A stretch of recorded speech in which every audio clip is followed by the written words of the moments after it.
Welcome to Yacht College's PZA, and I'm calling an audible 253 Fashionable Pizza Making. I'm Jeremiah Shan, the self-appointed dean of Yacht College. But as usual, I'll be taking a secondary role today. Before we get started, though, I wanted to remind everyone of two things. If you like what you see today, we've still got 2 days worth of programming that you can join by visiting yachtcon.eventbrite.com. Most notably, we have a pub quiz-style final exam tomorrow where students will be graded and awarded prizes. We'll then be closing our Yacht College with a commencement address of sorts with Sounders GM and President of Soccer Garth Lagerway. Registration is required but free for both courses. I should also add that we are doing this as a fundraiser for the Seattle Children's Autism Center. You can make a tax-deductible donation to them by visiting give.seattlechildrens.org/yachtcon. Also, we'd like to see progress photos and complete pizzas being made by our students at home. Please submit your assignments, post on Twitter, and use the hashtag pound Yacht College Pizza so you can see how you're doing, or so we can see how you're doing. Sorry. With all that said, I will be making room for today's professor, Matt Storm, the owner and operator of the Masonry Pizza and Fast Fashion Brewing, who made the beer many of you are hopefully drinking right now. Welcome to the class, Matt. Hi. Thanks for letting me do this. No, thank you for doing it. I've gotten to know Matt over the years, mostly as a fan of his food, but we've started to do a few Sounders-related things together more recently. And I say this without any hesitation, that he makes some of the best pizza I have ever had, and I am an unabashed fan of the beer as well. So I'm really excited about this for completely selfish reasons, Matt. Thank you. That makes me uncomfortable. Well, good. That's what we're here to do, is make you uncomfortable. Okay. First things first. We were talking about this right before we started. Everyone should reheat their oven. It's time to do that. And get out like a baking sheet, or if you have a pizza stone, something to put your pizza on. Yeah. Before we start with anything. And on that note, I think it's probably a good time to bring in our celebrity student. You know him. You love him. It's Lamar Nagle. Welcome, Lamar. How are you doing? I'm doing well. How are you guys doing? You got the whole family there. This is very exciting. Yeah. I said pizza and everybody came running. Yeah, of course. That's how it goes. So if you've followed the Sounders for any period of time, you should be very familiar with Lamar. The Federal Way product had 4 different stints with the Sounders that spread out from 2009 to 2018. After first signing with the team in the inaugural year as an undrafted free agent out of college, he went on to score 40 goals and hand out 25 assists in his very impressive MLS career. After retiring in 2018, he settled down in the region where he still remains and is currently getting a career started as a financial planner in Tacoma, which congratulations on that, Lamar. It's pretty exciting. Thanks. Yeah, it's quite the transition. That was always the idea once I was kind of done with soccer, is to transition into something else. So yeah, I'm enjoying it. Good. Well, let's get going. I'm gonna get into the background here and let Matt and you take over, and I'll just be jumping in and asking questions and doing my thing. All right, sounds good. Sorry, I have a bit of an audience syndrome. Yeah, I think first thing, probably just talk about making dough. At first, I thought about showing how we make dough, but it's really boring. I don't think anyone wants to watch something spin for 15 minutes.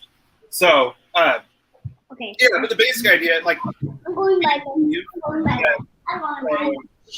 is best if given time. There's really no substitute for time. That just seems to be true in a lot of things in food and beer. So our process is we mix our dough. Takes not too long on mixing, like 15 minutes or so. It depends on a lot of things like the weather or where you are on the planet. Like I cooked in Australia and it took twice as long to mix our dough. Say, like I've made that recipe so many times. But anyways, yeah.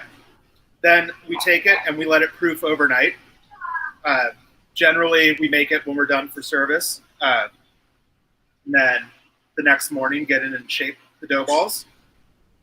Then we let it proof again for a minimum of generally 2 days as a dough ball. But really, like, we find it can go sometimes up to 2 weeks. Like I have some 2-week dough I'm going to be working with because I just think it's really fun. It starts to get a little funky. It gets really malleable.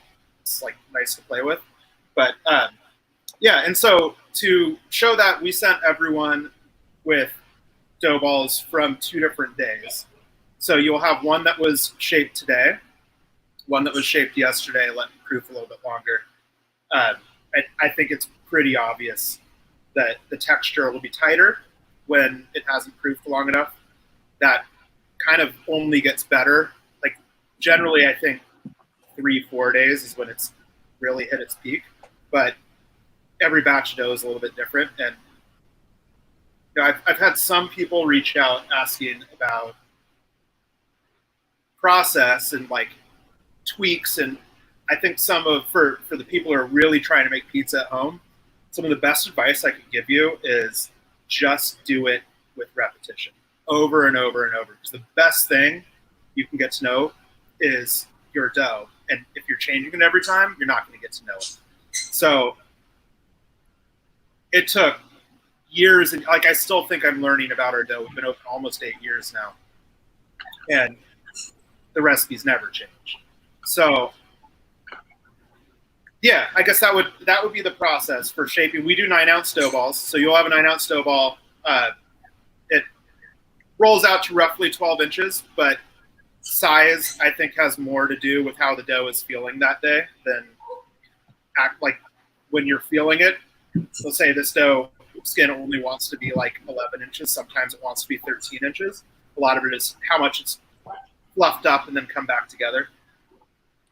So do you have? When you're mixing dough at work, you're obviously using a mixer. But when you're making pizza at home, do you do it by hand? Do you use a mixer at home also? I definitely call Domino's by hand. I will never make pizza at home. Are you kidding me? Okay, well, if you were going to tell the home cook how to make their dough, would you suggest if they have a mixer using it, or do you think is there something to be said about doing it by hand? I think that it is very difficult to overmix your dough. It's very easy to undermix it.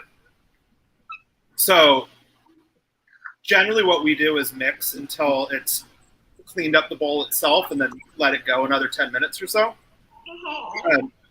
Sometimes you beat it up to the point that it's just too tight, but that's something that time solves.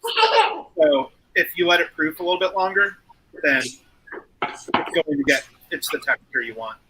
And I should also jump in. A few people, we were we were a little vague about what temperature.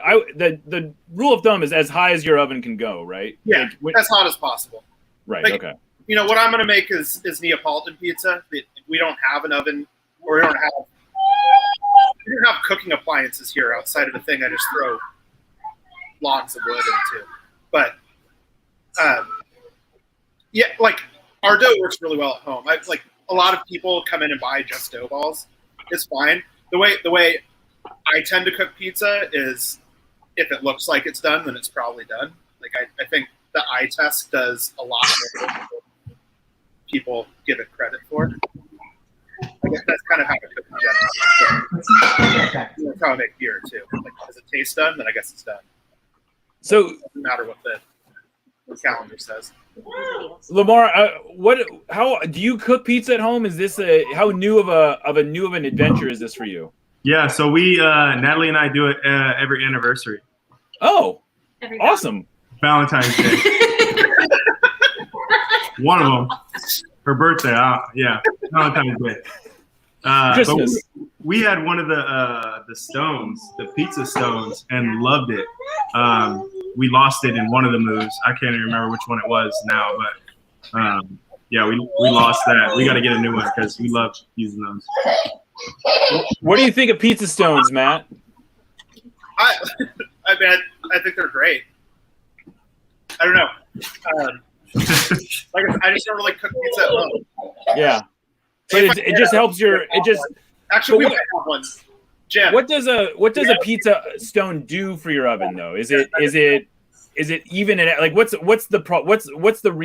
what are you hoping to gain by using a pizza stone at home? It's the same idea. It's basically like a miniature version of what the wood fire oven is. Like that thing takes forever to get hot, but once it's hot, you could spray a fire hose into it, which has happened once here before when it caught on fire and the fire department showed up. They unloaded a fire hose and it was still hot. It was pretty funny. They came running in and they're like, fire! Like, yeah, but that's where it's supposed to be. Like, don't worry. We had it going really good. Don't. Yeah. Took forever. But yeah, it's for maintaining consistent heat on the bottom of your pizza. Like, so when we cook pizza, if you're cooking for service, you have to move on the deck where you're cooking your pizza all the time because the pizza itself will suck up that heat. So you have to let somewhere else on the deck get hot. Or if you ignore a spot on the deck, it'll get too hot and it'll just instantly disintegrate the bottom of the pizza. But that's essentially what a pizza stone does at home. Is it maintains that heat for you so you get the bottom cooked consistently throughout.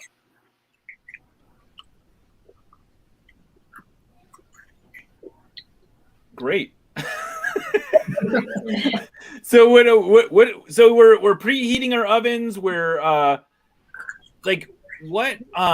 and when you're preheating if you're using a stone, you should throw that in early, right? You got to because the stone, the whole point is to let it get heated, right? It doesn't serve a purpose. In fact, it's probably a hindrance if you don't have it in there early. Because things that take a long time to cool down also take a long time to heat up. Right. I guess that's science, right? Yeah. Science. That's science. Yes.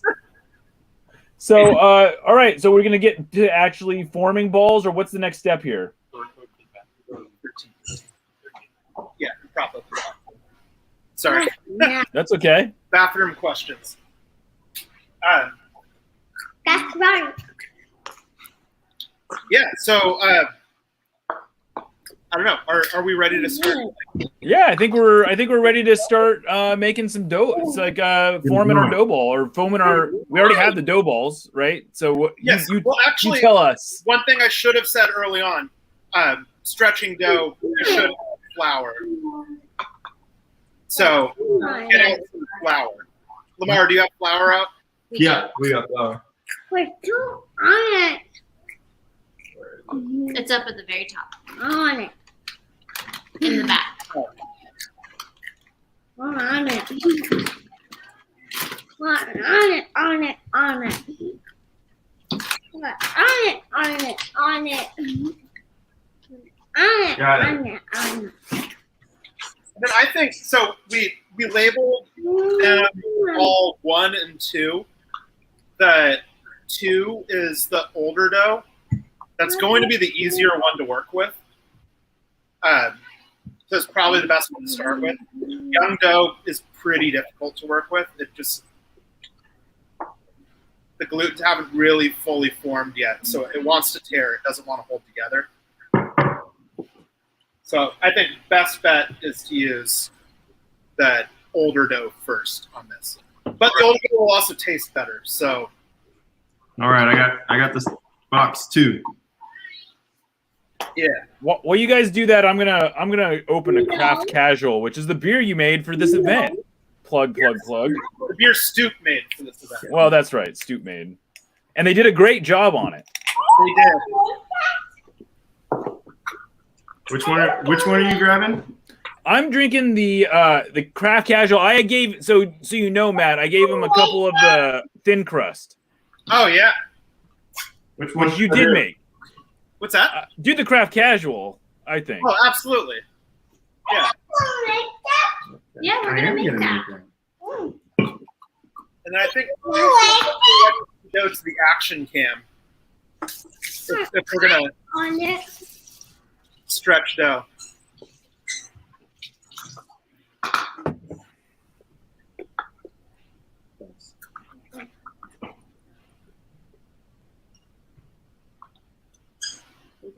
You want to go ahead? No. Looks like you want to go ahead and wash your hands. Got your ring. Go ahead. Can I? How do we switch over? To, Yep, it's there now. Sweet. Oh, sweet. Perfect. Oh All yeah, right, that's perfect. cool. Yeah, breaking out all the stops here on.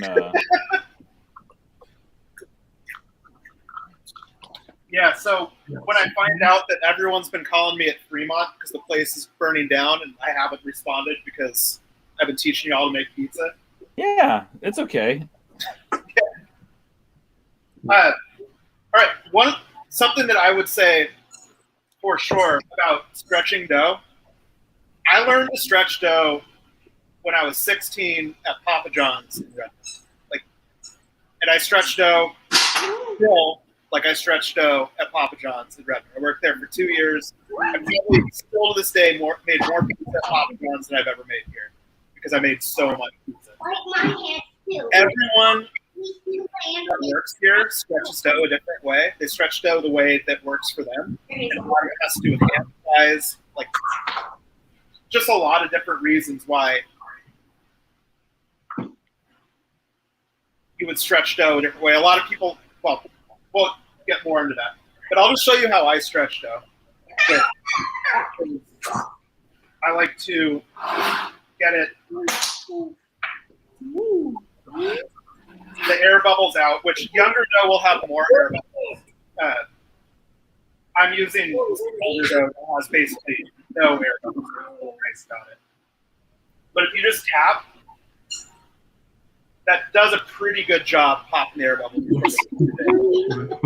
And So Lamar, I was gonna say, Lamar, when you guys make pizza at home, do you go like, do you guys just buy a dough ball, or do you guys go like from flour? Yeah, we buy the dough ball. Yeah. Yeah, that makes sense. Yeah. We want to do it, but we want to make sure that like everything comes out right. Yeah. Right. So how did that tradition start? How does that, like, I'm fascinated by this. That's I don't know. Well, I don't really like going out for Valentine's Day, and so it was just a good alternative. And the kids usually go to our parents or something, and then we just relax and rent a movie, and there you go. nice and easy. Matt, my That's dough good stuff. my dough looks nothing like your dough. I don't know what I'm doing wrong here. Gotta make a circle. I'm trying. well, hold on. I guess it's unfair to use this old dough. I'll be right back. I'm gonna get a fresh dough ball because that'll probably be easier for this. I like try to shape it and it just goes right back. You're looking at me like you try to do it. Let me laugh.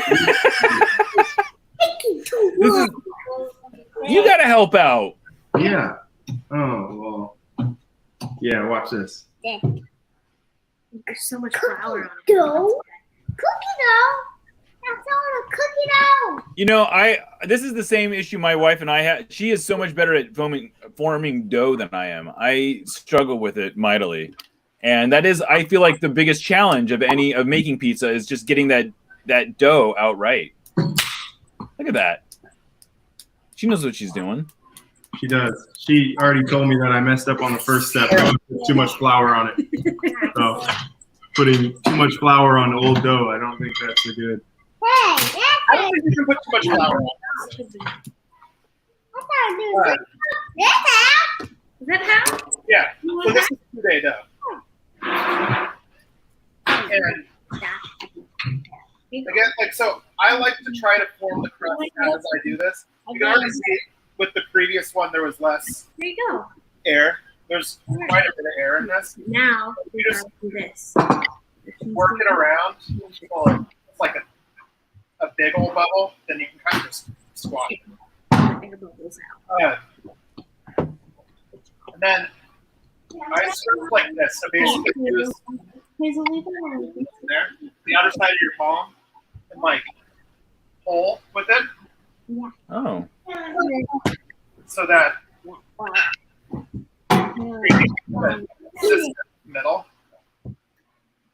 This is where like it's kind of however you want to do it. I leave a little pad in the middle of your dough because I prefer to actually like that.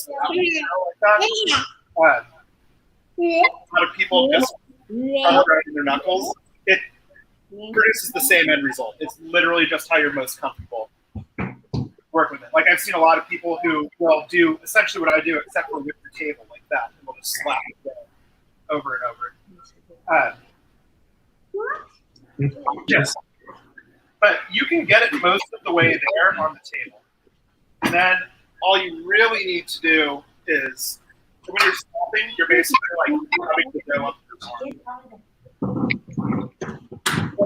There's nothing going to make a perfect circle more than just grab. So that's why people spin, is just to like let centrifugal force do it for you. I did have some people reach out and ask about launching. It's pretty important to put a little flour down first. This won't matter for anyone at home because, or unless someone is working on a wood fire thing, but like, I assume you're just going to go, once you're ready with your dough, put it onto a sheet pan or on something where you can put it onto a pizza stone. You don't put the dough straight on the stone, right? I have literally never cooked with one. So okay. I don't use when I do it at home. I don't do that, and I find that it would be a challenge to like. I mean, if you have a peel, I guess you could do it, but you would need a peel. You would need and have like really good aim. Right, and have really because on the stone. Right, they're not that big. So I guess what I'm saying is, if you're doing this at home with a stone, you should probably be using a cookie sheet. Or a baking pan, or a pizza pan, or whatever. Everyone at home should be using a cooking sheet. Yeah, and you'll see like little air bubbles forming. Those aren't actually a big deal. They're going to happen no matter what. And I find that if you pop them now, it makes for like really sad crust rather than just letting them run their course. Normally, while you're cooking the pizza, they're going to pop themselves, and it's going to be fine. Every once in a while, you'll get that like massive bubble, but I don't know. All right, here's a good one for you, and I don't know how often you actually run into this problem. But what if you get a rip in the dough? Do you just pinch it back together, and that's that, right? It depends on how big the rip is. Okay. Like, generally, once dough has lost its strength. Like it kind of all holds itself together. So like if it's a really small one, tuck it in. I think probably at home you'd be fine. With a wood fire oven, that's just a place that it's always going to burn like a quarter size hole. And then like with the way we cook pizza, I have to turn the pizza as it's cooking. That just becomes a sticking point and it will turn into a bigger. So like usually I would just say this isn't worth it. dough's cheap and I'm going to grab another dough ball. That's not really fair at home when you've made a couple dough balls and like that's your dinner. So Right. I don't think it's a big deal. But a place like ours, it would turn into it when the oven's 1,000 degrees. It's just a different thing. So Roll around. yeah, but like if we do fix it, like small ones, I will fix small ones, and it's always just folded over and then pinch it until it seems like it's tight enough to hold. Roll it. But also, like I don't know, if you're not turning the pizza, it's not really a big deal. But I wouldn't worry too much about it. Matt, I know you said something about when you throw the pizza. Are you going to do that? Did you already do that? Yeah. But, Missed oh yeah. Hey. Oh, There you go. there you go. Hey, look at that. Yeah. That's someone who's throwing a pizza. Yeah. Forget financial planning. Dominoes. Here I come. Exactly. Oh, that's awesome. Right. All right. Now I guess I should also say so we put everything just to save in containers.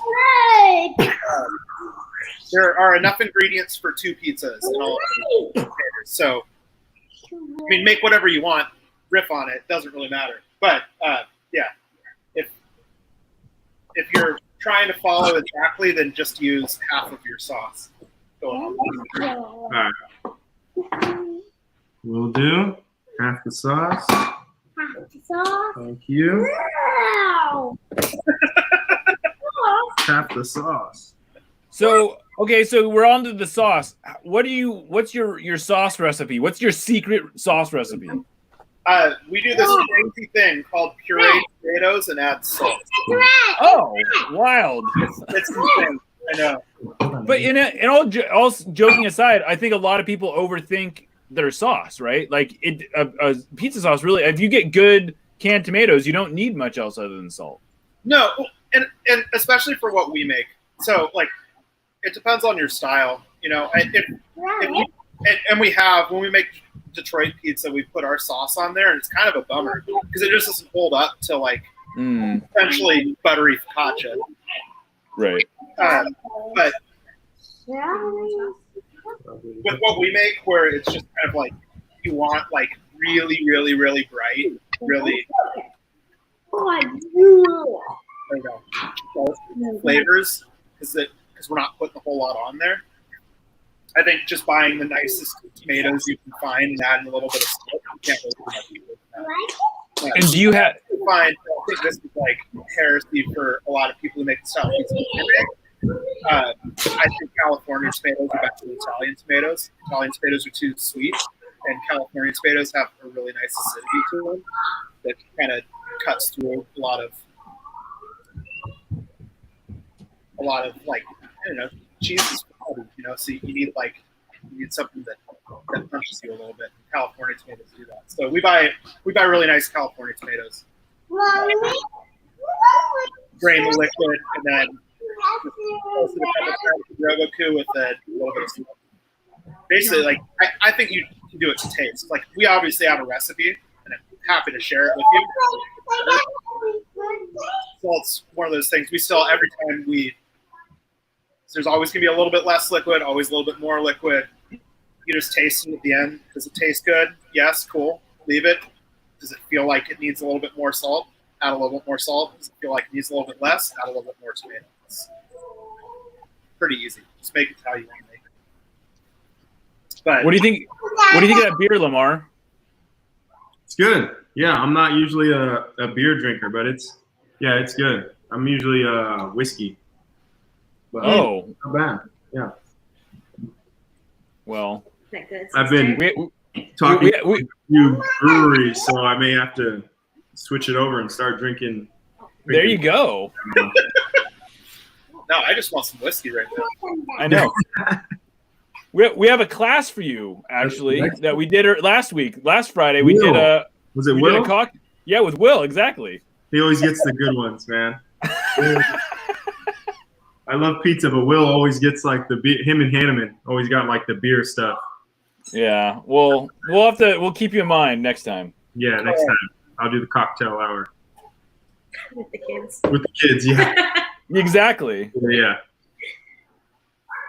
Yeah. I think we're probably ready to add sauce. Has anyone been asking questions about stretching dough? Like, are we at a log jam here? Oh. Joe's good. Woo. All right. Oh, so someone asked about putting the pizza on a parchment paper before I don't. You need to use a parchment paper, do you? There would be nothing wrong with doing that. There's nothing wrong with it. Okay. No, definitely not. Actually, there's quite a few places that like New York style that go on big old screens. Quite a few. Oh, okay. Parchment paper on so that they don't need to watch the screens between bakes. That thing's It good. doesn't. I don't know. I wouldn't think that would be a big deal. It would be easier in the long run. I can't imagine what it would hurt. Like the whole point of it is to make it easy to set the pizza somewhere. How thin should the crust be? Like, what's the when you're deciding that your pizza is done being shaped? Like, what is it? Just because it's not stretching anymore, or is there like a thinness that you have in mind? I don't think you want to see through it. So, like, because it's probably going to burn a hole. Actually, this will be. Can you still see me on this one? Yeah. Okay. So, like, Thing on half. I'll like overstretch a dough, Push it. and like, Jesus. I mean, it's one of the cool things you can do. Is that my pizza? All the gluten's formed. All right, I'm gonna do something weird and steal this light. So yeah. So you can see like all the weird pockets, Oh, wow. No, and that's like literally just how as it ferments it comes together. And you'll get to a point where you see like there's one too thin. That's like if you can see that much through, you're probably gonna burn a hole. Oh, Avoid that. But again, with like what you're doing at home, it's not really a big deal if you burn a hole. Yeah. I'm going to a hole. All right, let's get some sauce on this bad boy, huh? Sauce on there. Sauce on this bad. So yeah, this is where like I don't know. The thing with sauce is with the style of pizza we make, if you have too much liquid, it also makes it more likely that you'll burn a hole. I don't think that's true with a longer bake time. It's purely just like the intense heat and how liquid affects the dough at that point in its bake. So you generally, with our style of pizza, do not want to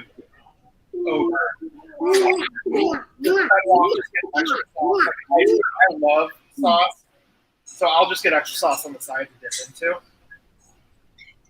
But you also kind of have to sauce based on how the dough skin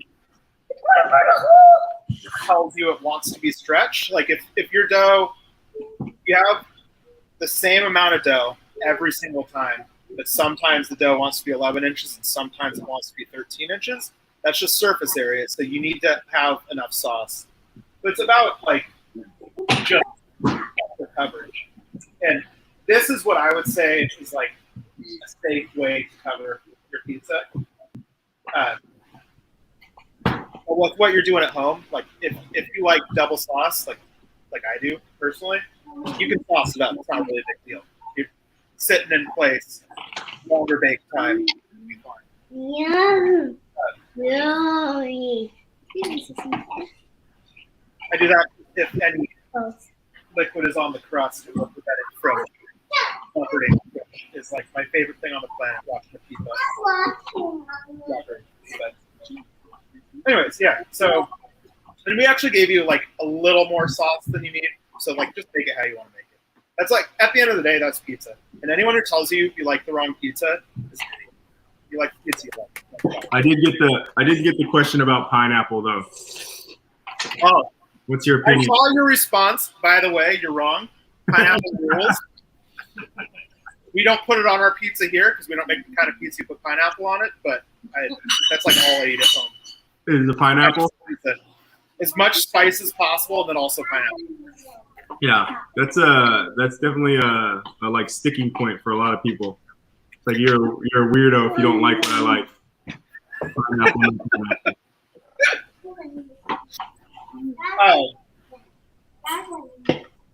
Yeah. I'm going to get this fire going again so we can actually cook a pizza. Uh-oh. Did we lose a fire? We use a thing called apple wood. We have a lot of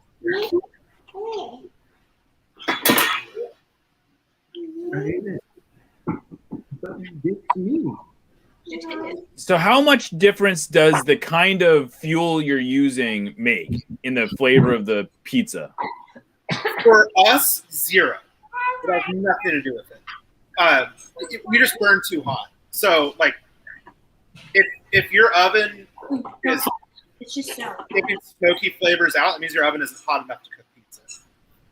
The thing that I've found is different wood can be more difficult to work with.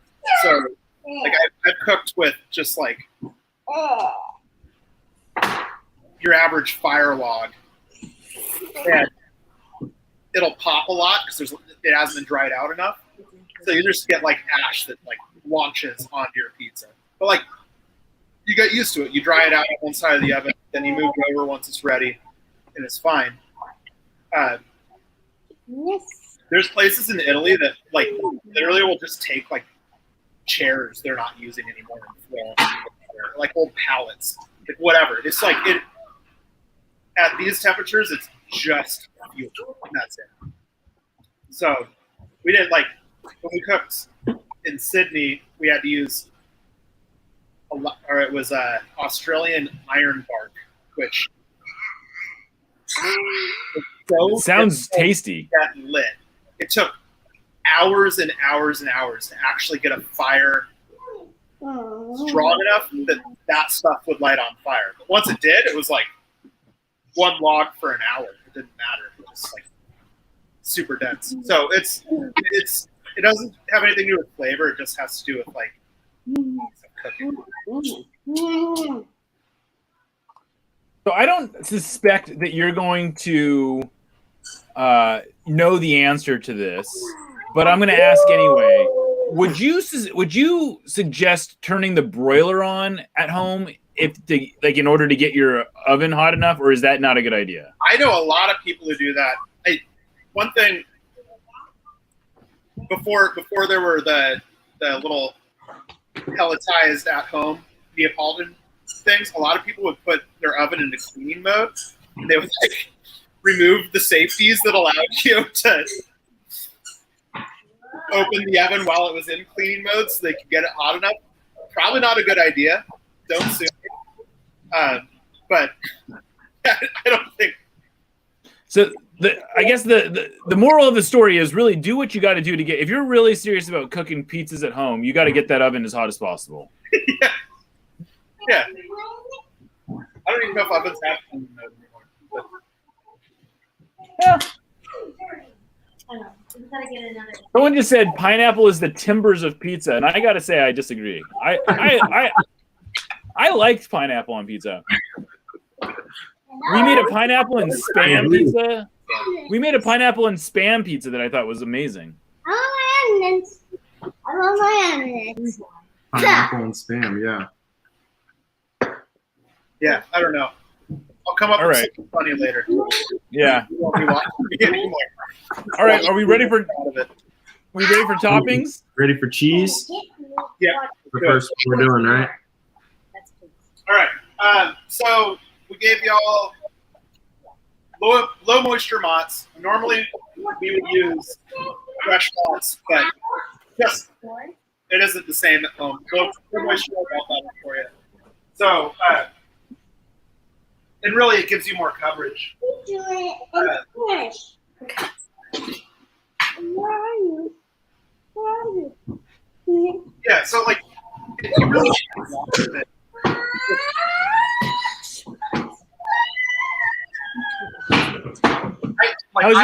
you should let the sauce talk. So like, just get it on there to add some flavor. How's your pizza looking, Lamar? It's not looking anything like his. I messed it up. Natalie was telling me it's not looking good. I'm glad I don't have the camera that's facing down looking at my pizza. It'll look better when the cheese is covering most of it, though. So All right. Well, that's I'll show you guys once it's like that. all right. It's good though. Pizza. It's pizza. Exactly. Pepperoni. Thank you. There's no pineapple. It's gonna be great. No Timbers pineapple. It's such a divisive flavor. I don't know why it's so divisive. What is it about pineapple that offends you, Lamar? I think like pizza's already. So why would you even try to put like something that is just completely opposite of? It just seems like the basics, right? Like so it's the non-savoriness that offends you. Yeah, I think it's just trying to do too much. That's Okay. in my opinion. Yeah. Yeah, that kind of that goes. Your style was straightforward. Your playing style was straightforward. I got that attitude. It's already good. What are you doing? Right, exactly. Yeah. What are you trying to do to my pizza? That's it. Let Clinton Oba do the pineapple, right? Yeah, they probably love pineapple. They got all sorts of fixings on theirs. Right, exactly. Ugh. No, I guess that's... So okay, this is actually I am curious about this one. So you've had obviously a lot of teammates. How like do very many of them are they like very many players cook for themselves? And how many like what teammates did you had that actually like took a lot of pride in their cooking? I can't even think. I know there was a few. Yeah, me and Brian Meredith would come in. We were like the first ones in training. And so we would come, and the Sounders had like a little kitchen area. Yeah. So we eat breakfast, and Brian would he'd bring in his own bagels. He'd make bagels. He'd bring them in because we used to make breakfast together in the mornings. We'd do breakfast bagels. So we'd have like we do the egg, we do sausage, avocado, a little hot sauce, and we'd sit down with our coffees and we'd sit on the couch and have breakfast together. And he always said he was going to open a bagel shop. So yeah, it's going to be called. I have a very hungry family in here, so I'm just cooking the food real quick. Can't remember what his bagel shop was. B-Mare's Bagels or something like that. But yeah, I told him I'd support him in whatever he did. So Brian Meredith was probably the most accomplished cook, is what you're saying. I mean, he was up there. One that I do have to say is Leo Gonzalez. If anybody remember, like Leo, I think we were in preseason one time. I remember Brad would always like bring this up, and he'd always remind everybody about the time Leo didn't know how to crack an egg and put an egg in the oven. He was just so amazed by that. So yeah, Leo is definitely the worst one. I can't say who's the best. I definitely know who the worst one was. All right.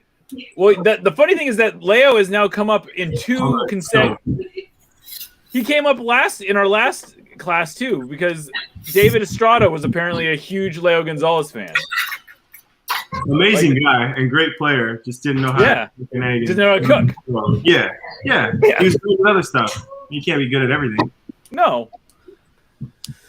So what you're telling me is that soccer players, at least in their playing days, aren't necessarily cooking for themselves a lot. Is that what you're telling me? Probably not. I mean, we go in and like, especially now, I'm sure like they get breakfast, they get lunch, and you only got to worry about dinner. So like, yeah, You know, if you don't have a family, are you really cooking for just yourself, one meal, getting groceries and that sort of thing? So, All right, tell me this. In 2009, you were, I think you had like a side job at the bank, right? That like Wells Fargo? I had an internship at Wells Fargo. Okay. Were you, I imagine you were cooking, or you were eating at least home cooked meals. I don't know if you were cooking them yourself or not. Well, I was definitely having home cooked meals. I was living with my dad. He was doing all the cooking, all the grocery shopping. I had that internship, and I also the Sounders didn't know about this, but I was helping my friends. Like 3 or 4 of my friends worked for a event planning place, so they would set up like weddings and events. And after my internship, like in Seattle, if they had like events, I would go and set up, and then break down the events at like 1 in the morning. Good training. Yeah, So, yeah. So they Matt, weren't happy about that. So at this point, people should have put their pizzas in the oven, I imagine. No, this is like literally everyone is really hungry in here. So okay. Like a quick pizza that I'm making so that they can. Oh, good. So we're just seeing you cook for your family right now. That's good. That's perfect. Great. All right. So Lamar, that must have the world that you came. I mean, do you ever think about how much time do you spend thinking about this? The world that you came into MLS in 2009 and the world that MLS is in 2021 are like universes apart, it seems like, in terms of like the finances. I mean, facilities, like the Sounders were ahead of everybody. Hey, guys. The Sounders were like ahead of everybody.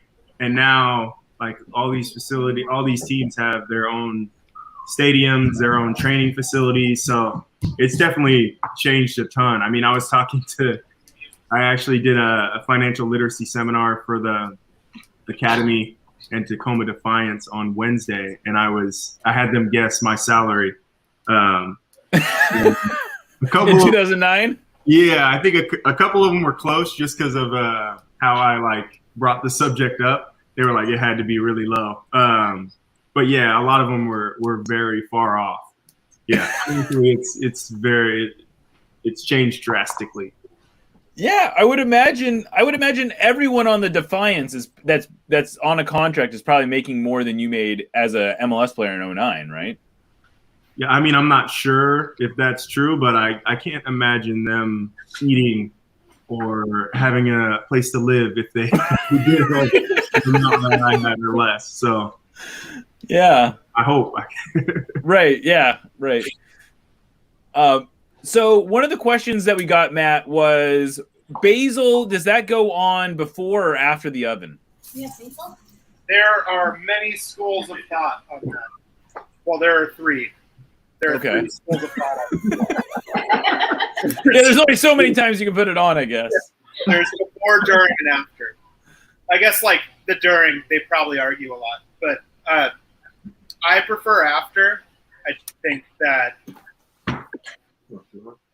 basil is like it probably comes down to what you like about basil too. Like it's fresh. One thing that does happen with basil when you put it on earlier is it has really flavorful oils that will leak out over the pizza if it's baked on.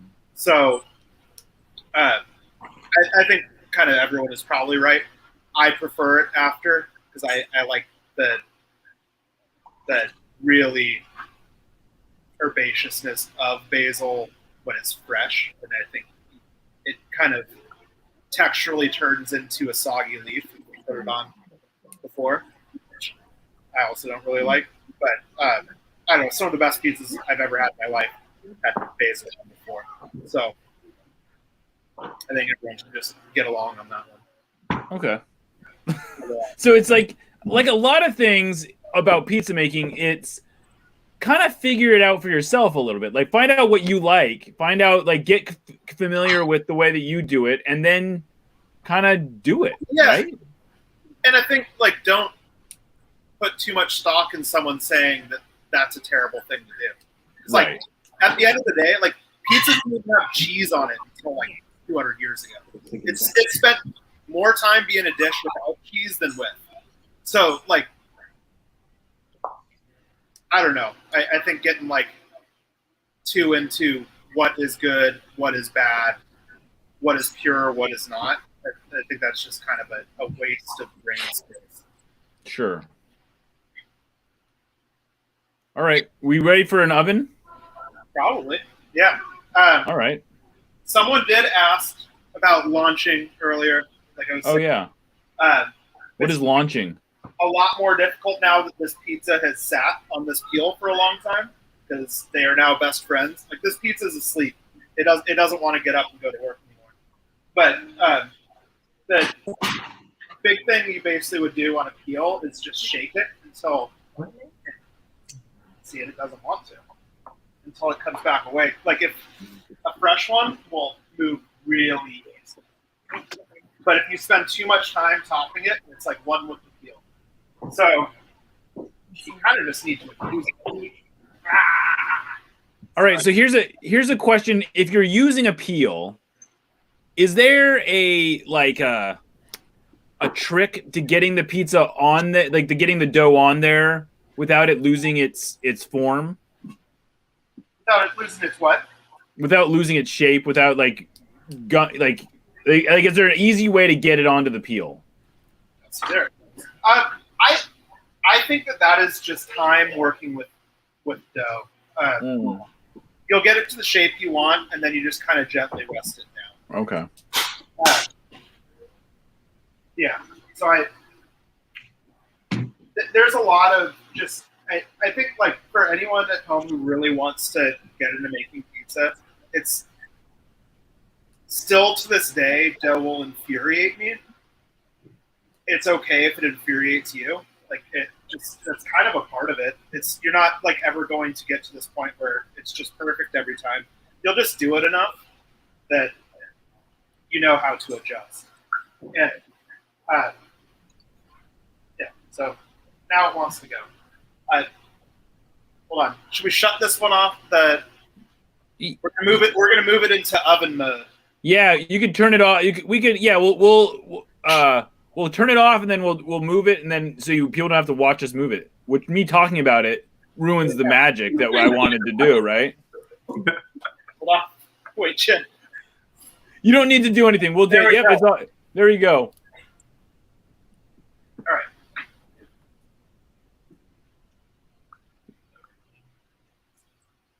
So Lamar, how is this? Is this going about as well as you? How is this going compared to what you're used to it going? Like, is this like a normal pizza making experience for you, or is it like one way or the other? No, this is about. I'm glad I got the instructions, but this is about right. Like I started off and just ruined it immediately with too much flour. Somewhere along the way, that's going to happen. So getting it out of the way early is good. Okay. Just kind of sit back and I assist. Nice. Yeah. So who does and who usually is like kind of driving the pizza making when you guys do it together? Is it you or is it like what's the role? Like how do you guys sharing the work? I'm always driving. Okay. It's not that funny. Ever. No, yeah, he's totally in control all the time. Yeah, I get that. I definitely got that. Yeah. Sure. This sounds a lot like my house. Yeah. Yeah. You're driving. Yeah. Right, exactly. Always. I'm always in charge, and that's just how it goes. So, all right. So, do you have your pizza in the oven at this point, Lamar? Yeah, no? we got ours. We're on our way. All right. And it all just depends on how hot we got the oven. Yeah, I mean, I'm guessing. Yeah, we'll have to bring Matt in here back, but we're at a nice 500. But I think our dough was a little bit thicker than. You might need a little. Like I'm guessing you're going to be in the 10-minute range, maybe. I don't know. We'll find out. But I think that I think that'll be the fun part. That'll be the mystery, right? Is how long does it take? How much time do we have to fill talking while we watch this cook, right? Yeah. speaking of which, I actually do have I do have some prepared questions for you, Lamar. Yeah. So okay, here's one. Have you ever had team, like, other than you meeting up with Brian at the facility, have you ever actually gone over to a teammate's house and had like a home cooked, like has a teammate ever cooked for you? Not so much in Seattle. I think just because, well, it's probably partly like I'm from here. I have family here already. Like in DC, when we went to DC, we did that quite a bit. Oh yeah. But here, and I lived south. Everybody else lived north. Everybody else lived in Seattle and Kirkland and all that stuff. So I didn't do too much here. I had a few guys. Who in DC? Who in DC were you having dinner with? Andrew Dykstra, Sean Franklin, Patrick Nyarko. Yeah, I talked to him a couple. Chris Roll. Nice. Any of them particularly good cooks? Rolf is a good. Oh yeah. Yeah. Patrick Nyarko, I don't think so much. He's gonna be back and he'll get takeout. Maybe not anymore. I don't know. I'll have to ask him. I actually talked to you guys quite a bit. Rolf and Nyarko. Dykstra, Andrew Dykstra. He's in full dad mode now. All he Instagrams is beers that he makes and stuff that he barbecues. Nice. So he's a huge cooker now. Yeah, I think that's it though. I'm guessing there must have been a few guys that like to work a barbecue. You must have had some or were they not? Was that like not guys' things, having people over for barbecues? Yeah, like I said, in Seattle, I didn't really go over to too many guys' houses. Fair enough. I think in Kirkland, those guys got together, so I'm sure they barbecued a little bit. Just not including the 253. That's not. We don't like to hear that. Yeah, well, it's a little different down here, you know. We kept to ourselves. Yeah, and like I said, with family that I had, like my dad's always barbecuing. My dad's got like 3 grills on his patio. Nice. So, yeah, I actually need to get a new grill. But anyway, sorry. No, that's okay. So, Matt, what are you guessing the average? I mean, again, I realize you're cooking on a 1,000, 1,500 degree oven or something over there, whatever you're pushing. But what are the what do you like? How are you, if you're a home cook, how are you measuring the doneness of your pizza before you pull it out? Oh, I think the best way to judge how done a pizza is by the bottom. So you get a little lift on it. Yeah, just a little lift. Like, there's definitely a difference between a pizza that looks pretty and tastes pretty. Sometimes a pizza is done even when it doesn't look the best. And so, like, you pretty much constantly check the bottom of the pizza. And it would be really easy to do with just a little spatula. Just look and see, like, does it want to go like that, or does it want to go like that? You know, it's probably not done if it doesn't have structure to it. And so it's feel then as much as the visual. Yeah, like, which sucks because I just want pizza to look pretty all the time. So I think sometimes I get a little too into that. Like, no, I could push it a little bit further because I just need this other corner to leopard. But like, the pizza was done before I started doing it. So when you say that it doesn't look done, you're talking about like the top looks like a little doughy, but it's or like for the style of pizza we make, you'd have nice little spots around on the crust, and since you're turning it as you go, you only get those spots on the side that's closest to the fire. So you'll want to like complete the circle even if it's already done. But yeah, I think just the bottom. Like, if lift it up, you'll kind of see. And that goes the same for somebody at home with a stove, not spinning it around. Yeah, well, but I think that's still true at home with the stove. And like, don't be afraid to just open the oven for a second and look and see if it's good. It's like you're not going to lose much. That's fine. You don't want to sit there and do it every second, but like, check in on it. So one of our viewers pointed out that they actually have a pizza mode on their oven. Do you have any idea what that might do? Sorry, what's that? They have someone said they have a pizza mode on their oven. I'm just guessing that just hikes it up to the highest temperature it will go, right? I would think so, but I don't know. We got pizza mode. Yeah. Yeah. Look at that. Even Lamar has a pizza mode. Probably should have looked at that before. I've never heard of that until now, but I'm not surprised that a lot of new ovens probably have such a function. I mean, I could see it like supplying a different temperature from the top and the bottom. And would you want so you want it higher at the bottom, I assume, or at the top? At home, I guess I don't really know. Like if the oven's ripping hot, like, or the deck of the oven's ripping hot here, we would, towards the end, lift the pizza up higher where it's domed so that you could get blistering all the way around without continuing to cook the bottom of the pizza. I think you want more heat on top and less heat on bottom. That's what I would do. But.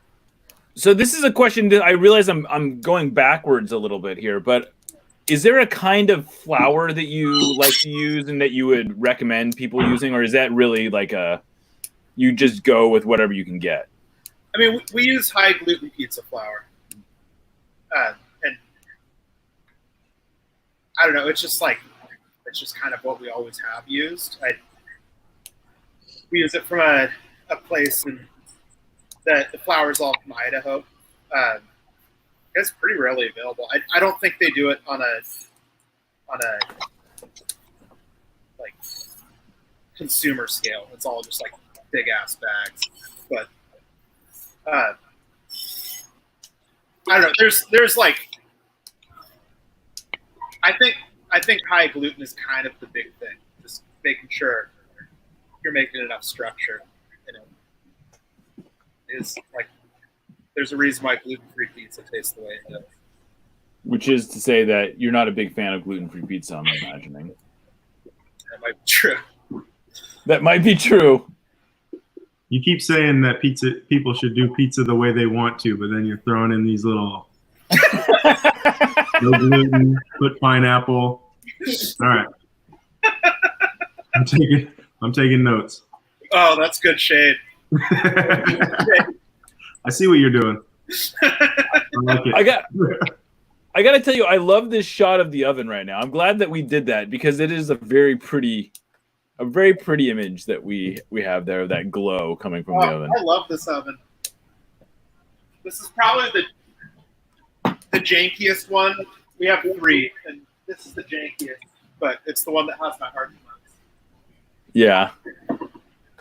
Is there so how much? So when you're, I don't know, when you're looking at pizza places, how much difference does the oven make? Is like does the oven a big differing point, or is it not? I mean, like I said, we have 3, and I think it's a giant. Like, I don't think it prevents you from making good pizza, but you have to make your pizza completely different. Like that, we have a mobile oven, this one, and the one in Fremont, and you have to make your pizza completely different at every single one. Just the way, like in terms of the process of the actual cooking, the way you feel it out, and it looks different in every one. What are you using the mobile oven for? Losing money to store it in Valve. Primary function right now. Well, at least if anyone's looking for a money-losing venture, they know what to invest in, I guess. If everyone wants to pay my storage fees. Yeah. It's great. Yeah, I like that.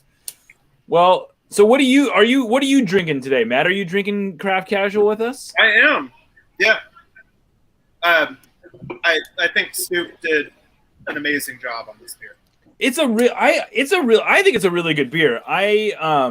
Now it's what are we calling this? We're calling it a pale ale, is that right? Hold on. This sounds like a conversation that should happen while pizzas are cooking. Oh yeah. Are pizzas cooking right now? I don't think so. I haven't put a pizza in. Are they cooking? Oh, you haven't? Well, I would imagine our audience maybe got ahead of you because they knew they were going to have to cook longer. So why don't you put your pizza in there, All right. Matt? Let's have a conversation about beer while your pizza's in there. See it now? It's stuck again. Uh-oh. Yeah, I threw my pizza in. We have hungry people in the house, so I think that was Lamar. I am on your side. I think that was a good call. yeah, I think ours is about that. Okay. Well, I'm actually very excited to see how what Lamar decides is a done pizza because I think this is going to be a good test. Yeah, I don't know how presentation is, but I'm sure it's gonna taste really good. That's all that matters. That's what we learned today. That's what Matt was telling everybody Yeah, exactly. about how it looks. This one might not even work. That would be classic. It sat on the peel so long that it actually married the peel. That thing is, we're all vegans, so this isn't even going to get eaten. Oh, that's a shame. So if anyone's in the Queen Anne area, they need to run over to your shop and get some free pizza, is what you're telling me. We were going to give it to our next door neighbor who runs an amazing nail salon, but we took too long to cook it, so she went home. Oh, well, I guess that's how it goes. All right. Well, you got the pizza? We'll You got do the it. pizza, Lamar? Yes, Oh, let's do this. Yeah, let's do this. Look at that. What? That doesn't look bad at all. What are you talking about? That looks How's that? beautiful. It's amazing. I think that looks spectacular. Well, we have done it before, so Yeah, that looks great. as you guys could see, as I what was I did. driving, my wife kind of took over. Oh, look at yours. Yeah. Well done.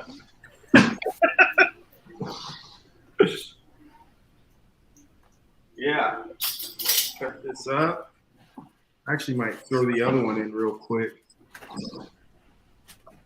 Ooh. So Lamar, are you a cold pizza guy? Oh yeah. Yeah.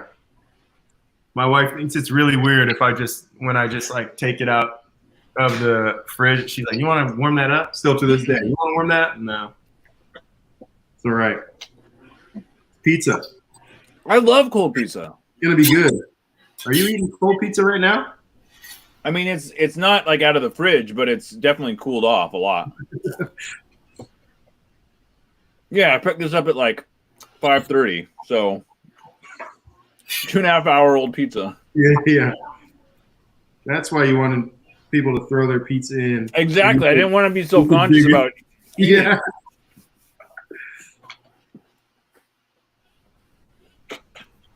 Yeah. Yeah, that's a good pizza.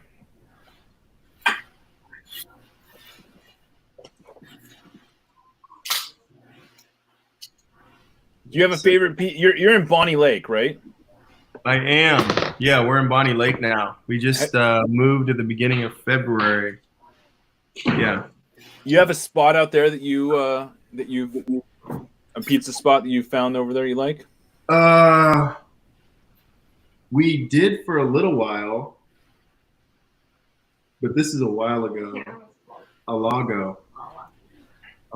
It's like an Italian place, and they had a great pizza. And then I don't know. I think we went to DC and then came back, and we weren't. It wasn't the same. So we kind of haven't been back. So we don't have a pizza place. They got a mod pizza here in Lakeland Hills, close to us. Wait, did you say Lago? Al Lago? Yeah. Yeah.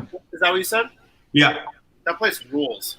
Yeah. We loved it. I mean, we like raved about it, and then we had a couple bad experiences, and then Yeah, it was a pizza with like when there's like a greasy box, and it happened like 2 or 3 times in a row.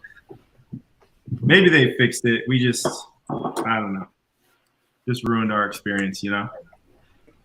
There's apparently some place that the Seattle Times wrote about that's I think out kind of towards you. That's out by Rainier. That is apparently the new spot in the larger Seattle area. Oh, really? Yeah, and I'm blanking on the name. I guess I should probably look it up if I was being good.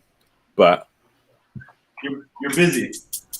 exactly, I'm doing this. Yeah. I'm talking with my mouth full. Yeah. So, are you guys cutting up the pizza yet, Lamar? We cut it up, but Natalie's already eaten it. And how is it? What's the review? Let's get the review from the kids. How is it? Thumbs up. Everybody's doing Thumbs it. up. Yeah. We did a good job. Good. And I was driving the whole time. So, Matt, we are getting some questions about the mushrooms. People love the mushrooms. They want to know what they're marinated in. Olive oil, white wine, thyme, salt, pepper. And how long do you leave them marinating? They last for maybe 2 to 3 days. So we'll marinate them, and then we'll marinate them in the morning for service that day. And then yeah, by day 2 or 3, they start getting pretty mushy. So we don't really anymore. They're best fairly fresh, but they don't need to marinate very long because the heat will do the rest for you. So we've got people are calling what they're eating the best pizza they've ever had. We've gotten a couple of those. So I think good work, Matt. Yeah, like we're definitely going to be looking for kitchen help pretty soon when COVID's over. So if you got some people out there that are looking for a second career, get into the. Yeah. You know, it's funny. I actually when I first was moved to Seattle, this is a little story I'm going to tell. When I first moved to Seattle, I was kicking around the idea of getting into the culinary industry, and I was talking to a mutual friend. He was a friend of a friend who ran a pizza chain in Seattle, and I was telling him that I was hoping to get in this, and he's like, "I'll be honest with you, I would never hire you." And I was like, "Oh, I guess this is the end of my culinary journey." He's like, "You're too old, and I think I don't think you're going to stay in this business. So I would never waste the time getting you trained." And I was like, "Oh, fair enough." I obviously needed to run into you, Matt. Not into it. Look at I love the kids. This is a family show. I love it. And he's fine again now. If you can't make pizza a family show, what can you do? Oh, look at this. What is he? You rolling the pizza? Yeah, he's got a little roller. Nice. Yeah. I love it. Good job. Yeah, look at that. Cooking? Oh, yeah. Good Oh, job. this is the stuff right here.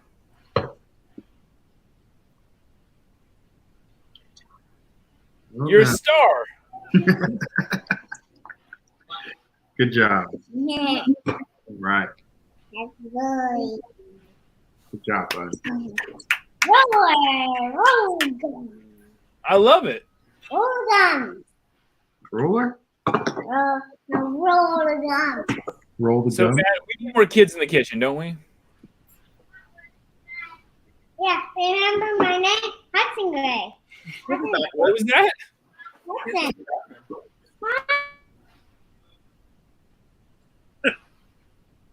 So another question we got. Did we lose? Do we lose Lamar? Lamar's out. We may have lost Lamar. Oh well. Well, Matt, one of the questions we got people. So you mentioned this, you sell dough balls? Is that people want to buy dough balls from you apparently after this? Yeah, like we do. We don't advertise it. Just there's some people who will come by and buy a dough ball. Dough balls are weird in that they take a long time. They don't cost anything to make except for a whole bunch of time and a whole bunch of effort and like forearm soreness. And we just don't have much fridge space. So Sure. yes, come by. We will sell you a dough ball, but like don't be offended if it turns into a thing and we can't do it anymore. That's Right. kind of what we've said to everyone is like there's some nights and we have a fair amount of regulars who will come by and grab one and then they just know that some nights we're probably gonna sell out a pizza tonight. We just can't do it. Yeah. But for the handful of, we only got a few thousand people that are going to view this. Sweet. Well, we make No, but dough balls tonight. It's gonna be Right. great. Right, exactly. Well, we got, dozens of people at least. This small, we have this in the circle of trust of, as Brian Schmetzer would say, the people in the circle of trust are welcome to come in and at least take a shot, right? You're not going to be offended if someone comes in and says, I'd like to buy a dough ball. Oh, looks like Lamar Nagle's back. Whew. That's okay. This is the glory of what we're doing here, of doing live videos. How do we do it? It's always got to be something. Somebody's on mute. Somebody goes blank. Somebody freezes. I've had plenty of Zoom sessions the last 5 months, 6 months. So Lamar, have you? Would you say that you learned any tricks in it? Like, is this like? Do you feel like you're more comfortable making a pizza now than you were before we started? Yeah. Yeah, absolutely. I think. Even learning. This is like a lesson in pizza. Yeah. Knowing about sauce and about people's opinions on what should go on pizza and what shouldn't. But no, I definitely appreciate it. Our Valentine's days, not the anniversaries. Our Valentine's days are going to be better. Yeah, I learned. So what are the other pieces of feedback we're getting? They think the beer goes really well with the pizza, which I guess is a good thing.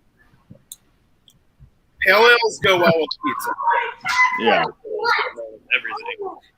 Yeah. Speaking of the beer, tell us about fast fashion. What can you give us a pitch? Give us the lowdown on fast fashion. Here's some. Can you do that? I'll give you some more.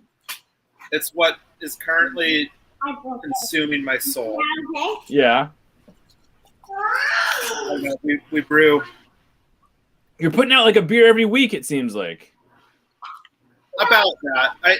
We have it's a little more than that, but like it's just my friend Brian and I making. We make the beer, we design the labels, we package the beer ourselves, deliver the beer. It's pretty exhausting, but I think we're doing an okay job at it. I do think that this beer that One Stoop made is the best beer we've made because it turns out if you have wildly talented brewers make the beer for you, it's a little bit better.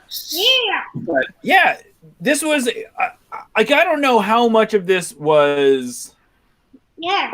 I don't know, just the moment overtaking them, but it seems like everyone I've talked to with this beer is in love with it, with Craft Casual. it turned out really nice. I think. I don't know. It did feel like a true collaboration in that like we did a malt bill similar to how we would do, and we did hopping how we would do, but Stu brewed it. Like, I don't know how nerdy you want to get with. Let's get nerdy. Go ahead. Brewed it and fermented it like Stoop would brew a beer and ferment a beer. And I think that you taste a lot of Stoop in it, and I think you taste a lot of fast fashion in it, and I think the beer is better because of it. So it was, I don't know, it's the driest beer we've ever made, and I like that about it a lot. Our beers tend to be pretty flat flabby. Can you get a paper? This beer is not flabby at all. It's like it's crisp, easy. It's in Richards. Not as good as the super villain is though. I have the peanut gallery over here. Well, I liked it. I'm glad people liked it. But yeah, what do we got left to do here? We probably should be wrapping up pretty soon. How close are we to finishing this pie? I think I just need to cut it. It's been done for a while. Oh, all right. Well, let's cut it. Let's go all the way and do that. And apparently not eat it because no one's there gonna eat it. Oh, we gotta. You made a meat pie for a bunch of vegans. Right. Okay, actually, this is like you'll get the inside scoop. Yes. Cut pies into 8 slices. I think that sucks. I think we should cut them into 6. So I'm going to cut it into 6. Oh, okay. Give us the why 6 instead of 8? Because it's just like, I don't know. I like to fold my slice. Oh yeah, fair enough. And it's better. So the way we would finish a pie like this, fresh oregano, almost always. Always some San Juan flake salt. Always a little bit of olive oil. And if we were going to eat this pie, I would do some chili oil as well. I think chili oil makes everything better. And I think the thing people forget about, crushed red pepper, awesome. People forget that black pepper is ridiculously tasty. So both is what I would do. It's just add like some black pepper on the pizza because it's like a flavor culture. Yeah. So that's how we would make pizza. All right. Well, I'm enjoying the pizza that I picked up from you. So, and I love your pizza. I think it's great. One more question about the beer though.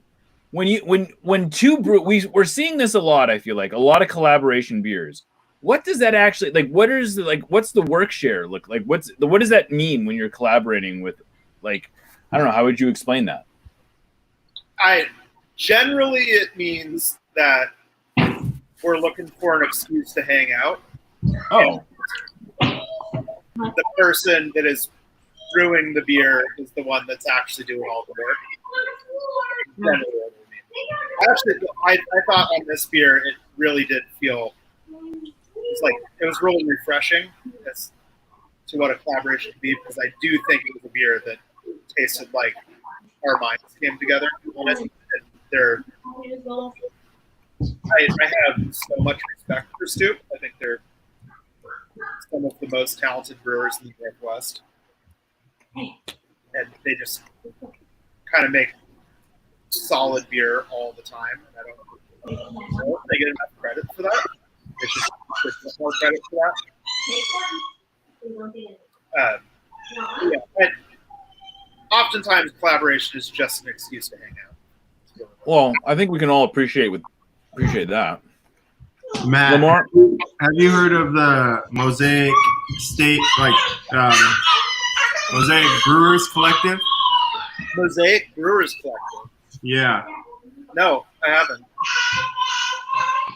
Yeah, Mosaic State Brewers Collective. I think it's like a new mentorship program that Rubens and Miter Brewing they're trying to come up with. Yeah, like a program that they're starting. I think they're doing like a podcast and all that stuff. I was talking to Grace the other day, and she was talking to me about it, the co-founder of Rubens. But it's like a mentorship thing where they're trying to get more diversity in the brewers, like in that whole world, just because it's not that diverse. So I was just wondering. It's wildly needed.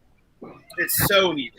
Yeah, I didn't realize it till I talked to her. Yeah, it seems like it. And it's interesting, especially in cities like Seattle, where the beer scene is very established. Mhm. It's like it couldn't be more needed, because you go down to like LA, the beer scene is not actually that established, and it's the most diverse beer scene you'll ever see, and it's better off for it. There's so much amazing beer that comes out of LA because it has like all been brought up together, as opposed to like San Francisco, Portland, Seattle. Beer has been a thing here for a long time, and I think it's made it even less diverse because of it. Yeah. Because it's been around so long. Okay. It's already been like established and figured out. That makes sense. I think it makes it more difficult to break into it. Yeah. And I think the beer scene is worse for it, for sure. Yeah. No, that's cool. Yeah. Yeah. I think it's just starting. So something that, yeah, hopefully picks up steam. Yeah. It's desperately needed here. It's like, it's honestly pretty sad for me to walk around the beer scene in Seattle and see. Yeah. Well, Male. sorry to bring it down. Bring the mood down. No, that's a good one. That's actually a good thing to bring up. I think that's a perfectly good a good point to be made and a good element to touch on here. I mean, we should be looking to diversify all these different categories, right? It makes a more, having a diverse taste palette, I think, makes it a more interesting taste palette. So Yeah. I'm all for it. I think that's a great thing to bring up here. It definitely is. Like, it's like more needs to be said about it for sure. Well, Lamar, how did it come out? What's the reviews look like? The pizza's amazing. I'm actually doing. I'm about to put in round 2 because I didn't get too much of round 1. So That's always how it goes. I'm gonna do kind of my own here and get a little bit. But no, I had a piece and it was good. I think we haven't done it in a long time. I think we missed it this Valentine's Day just because everything's been so hectic and we just got into the house. And it's harder to let the kids go to family members and stuff like that and find a babysitter now that COVID, obviously. But yeah, this was much needed and reminded us how good this stuff is. Oh, thanks, Matt. Yeah, this made it even better. Well, I wanted to remind all our students to take a picture of your pizza, put it up on Twitter, put it up on Instagram, tag No Sarietes, tag Sound Heart, tag Masonry, tag Lamar, and use the hashtag Yacht College Pizza, and we'll share some of your wonderful works out there. And I will also remind everyone that apparently there's a campaign going on to get my hair to turn blue. Blue Ocean apparently is the hashtag. And if we raise $5,000 of direct donations to Seattle Children's, I've agreed to do that. Well, I don't know if I've actually agreed, but Lickett is probably going to make me do it either way. So I don't know that I have a lot of say. But we're raising money for a good cause here. Seattle Children's Autism Center could use the money now as much as ever. They have increased costs because they're having to actually send out their big red safety boxes as opposed to letting people pick them up. So there's a lot of value to your dollar that's being donated, and it's a good cause anyway. But thank you so much for doing this, Matt. Thank you for hanging out with us, Lamar. Hopefully the students out there got something fun out of this. I know I've had fun eating pizza and drinking beer and watching you guys cook. So thanks for doing that. Thank you, everybody. And and thank you to Lamar's family for joining us. This made it absolutely a more dynamic and a more interesting show, I think. Getting the kids, getting the wife. It was good stuff. Mine just put measuring temperatures around. Looked like you put a phone into a sink. Oh, all right. Well, probably a good note to end on there. But this was Yacht College. I'm Jeremiah O'Shan, and hopefully soon enough we won't have to yacht alone anymore. So, good night, everyone. Thanks, guys. Thanks for having me.